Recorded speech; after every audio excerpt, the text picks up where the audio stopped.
Hello guys, in this tutorial we'll be showing you how to organize bookmarks with raindrop.io, and you can do this on your Chrome desktop app or your mobile device. We want to assume that you already have your raindrop.io extension installed on your web browser, and you can see on ours it's at the top corner of our search bar. Of course, we're currently on the extension page of the raindrop.io, and at the top you can see some other websites. We have Yahoo, we have CNN. So what you need to do to stay organized with your bookmarks is to come over to the site you want to. In this case, let's assume we want to categorize some sites into the news category. So we have Yahoo Mail right here. We're going to come over to our raindrop.io extension, click on it, and here you can see collection. You could also see tags and the URL. Now we're going to want to keep this in a collection. We're going to click on the drop down, and you can see currently we just have the unsorted collection.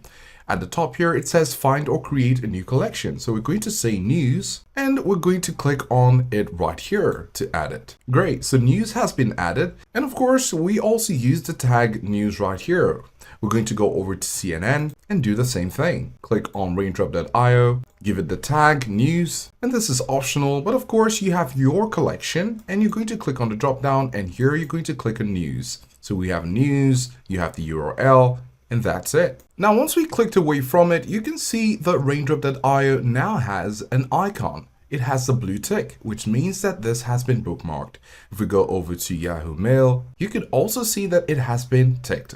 It means that these two websites have been bookmarked. So say you want to see your bookmarks, you're going to click on the raindrop.io and then come over to the top left corner and click on the icon once again, and this will take you to a new tab. You can see here collections and news, which is what we created. Now under news you have CNN and Yahoo. Now if you created other collections such as sports, you're going to see news, sports, and whatever else you might want to organize. It also has some filters for links, some tags for news, etc. So with this option, you get to stay organized with your bookmarks, and it's presented in a nice organic way. Now at the top right area right here, you can see list. You could change the view of these different bookmarks which have been presented, or you could leave it as it is. Of course, if you want to click on any of them, you just need to click on it, and it's going to open the website on a new tab. So this is how to organize bookmarks with raindrop.io on Chrome, and you can apply this as well on your mobile device.